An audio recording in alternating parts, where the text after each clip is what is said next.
All the way at the end of Parshas Tetzaveh, the last part of Parshas Tetzaveh is when the Torah teaches us about the Mizbeach Hazav.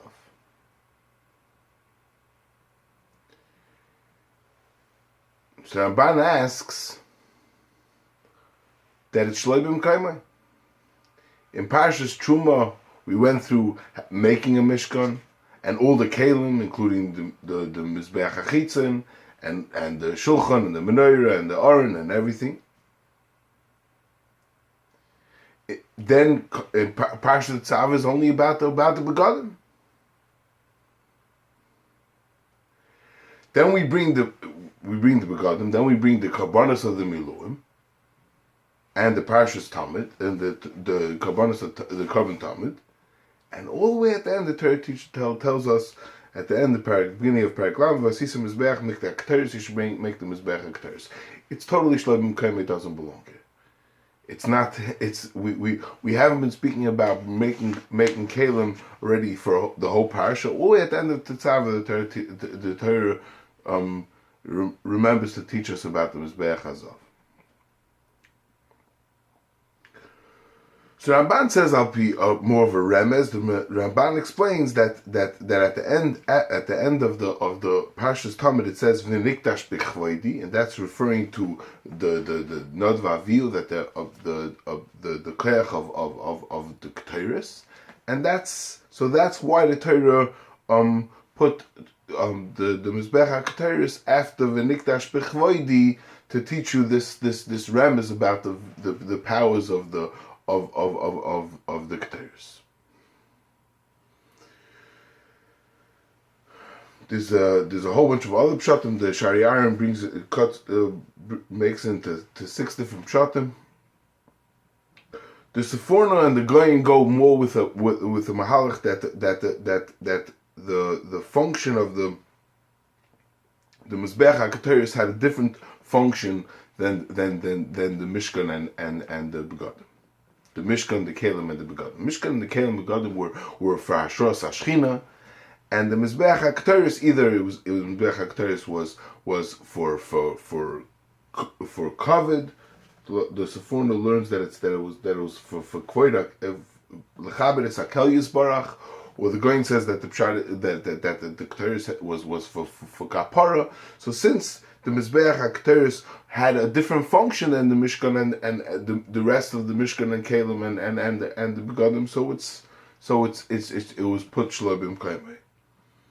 Why it's put after the Miluim and the Karbon Tamid is also not is a little bit shvel like pshat, but it's done a little. It's put off to the side because it had a little bit of a different function than the rest of the keilim. The Meshech Chochmah says a different pshat. Also, that the Mizbeach Haketores is somewhat different than everything else, because the Mishkon and the keilim and the Bigdei Kehunah are all ma'akev, and you can't bring the karbanos. So you can't be madlik the neiris without its necessary keilim. Mashenki the Mizbeach Haketores, the halacha is if there's no Mizbeach Sheneka, you could be makdir right over there. You could be makdir the Ketores right in that spot. So therefore, since the Mizbeach Haketores is different than everything else, so it's put in a different place. It's separate from everything else because it has a little bit of a different halacha.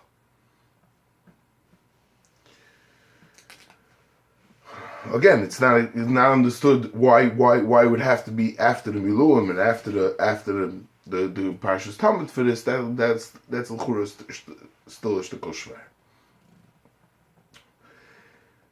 In Rashi in Parshas in Vayikra in Parshas Shmini after the Miluim in Parak Tes Pasuk Chav Gimel, they just brought the karbanos of the Miluim. And before the Eish came down, Vayavei Moshe va'Aaron el Ohel Moed, and then Vayetzu Vayivarchu es ha'am, and then Vatetzei Eish, and then Vayichu b'nei Aaron Nodva Avihu. So the pasuk says Vayavei Moshe va'Aaron el Ohel Moed, and it doesn't say what they went into the Ohel Moed for. So Rashi says Lo menichnasu Motzasi beParshas Miluim beBraisa on the Sefer Salteres Keilim Shalanu, that Lamanich Moshe Naaron Lamdai Al Ma'aseh Haketores. That this is, even though this is after all the karbanos of the Shmini Miluim, it's after Aaron already brought all the karbanos. Now Moshe took Aaron into the Oyel to teach him to do how to do the Ma'aseh Haketores, which is clear that Aaron had not yet done the Ketores during the Miluim, during Shmini Miluim. He's going to first do the Ketores. He's going to first be mechanech the Mizbeach Haketores after the karbanos of the Miluim.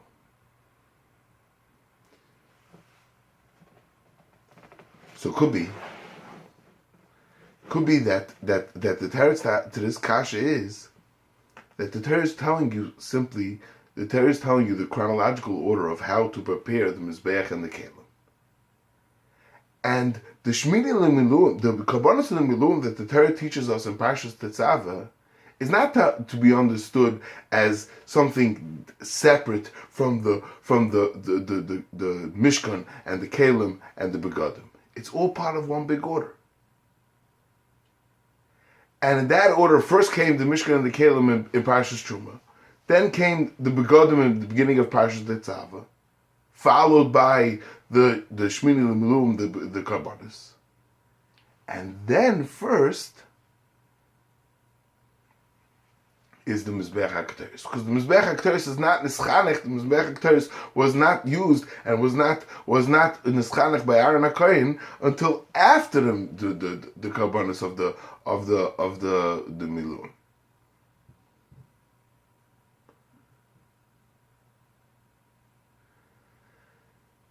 That would be one teretz. Or we could use this medrash that Rashi brings down in Parshas Shmini. We could use it as an explanation for the Sfornu and the Goyin and the Mishkon Chachma that explained that somehow that the Torah put Mizbeach Haketores at the end of Parshas Tetzaveh to teach you that it's somewhat different. So we didn't understand, how does it teach it to you? And also, why is it after the Parshas of the Miluim? But now maybe we could say that's good for it. That because it's after Miluim, that's how it teaches us this halacha. It teaches us, because the Torah put the Mizbeach Haketores after Miluim. The Torah is teaching you that we can have the Miluim without the Mizbeach Haketores. Mizbeach Haketores is not part of the Miluim. And since the Mizbeach Haketores is not part of the Miluim, obviously the Hashras Hashchina that the Miluim brought could happen without the Mizbeach Haketores. And it could be for the Meshech Chachmas Pshat also that the Mizbeach Haketores, the Mizbeach Haketores is different, that it's not needed for the karbanos. Maybe that's the reason. That's the reason why Mizbeach Haketores is not ma'akev for Haketores of the Ketores. The reason why it wasn't needed it didn't have to be part of the Miluim is because it's not ma'akev. So in other words, this medrash that Rashi teaches us, that the Ketores was not, that the Ketores, Aaron HaKohen did not bring Ketores during the Miluim, and therefore the Mizbeach Hazov was not nischanech until after the Miluim, after the whole Shmini Miluim. That could either be a pshat on its own, that's why the Torah put Mizbeach Haketores after the Miluim to tell you that the chinuch of the Mizbeach Haketores that only gets established after the Miluim.